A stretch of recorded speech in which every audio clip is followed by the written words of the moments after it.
Section 3. You will hear a conversation between a peer tutor and an engineering student who needs help with a project. First, you have some time to look at questions 21 to 24.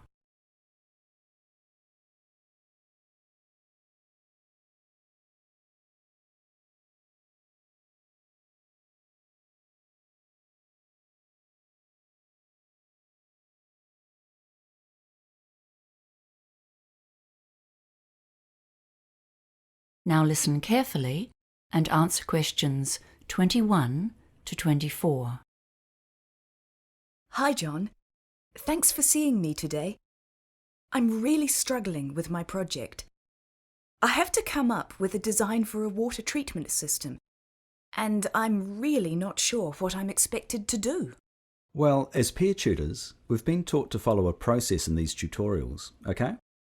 The first step is to look closely at the task instructions. That sounds good. I'm also... well, we've been told to do some research, but I don't know where to start. It's always hard to start with. We've got about 45 minutes today. That should give us some time to go over it. Have you done much research before? No. This is my first project like this, and I'm really stressing out about it. I went to a seminar about research at the start of the year, but I've forgotten most of it. Well, that's fine, because the next step in our tutorial will be to consider some common research strategies that you can use to get started. With engineering, a lot of the projects you do are practical, so you can think about how you can access other people's write-ups of similar projects. Yes, that sounds useful. How do I find those? Well, there's always the online databases, but you need to know what search terms to use. So, can you think of any useful terms?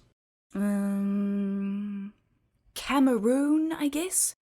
And maybe grey water? Yes, good. But those might not give you many hits. What about the type of research? I've always found it helpful to search for case studies, you know? There's probably a whole lot of those on systems set up for other villages in developing countries that you could look at. I've got a couple here actually. They're on different topics, but we can look at the structure and develop some useful ways to focus your research. Is there anything else you'd like to look at today? I can't think of anything right now. That all sounds good. Great. Then the next step is to come up with an action plan. How long have you got? To finish the project? 4 weeks, I think. It's due on the 6th. Section 3.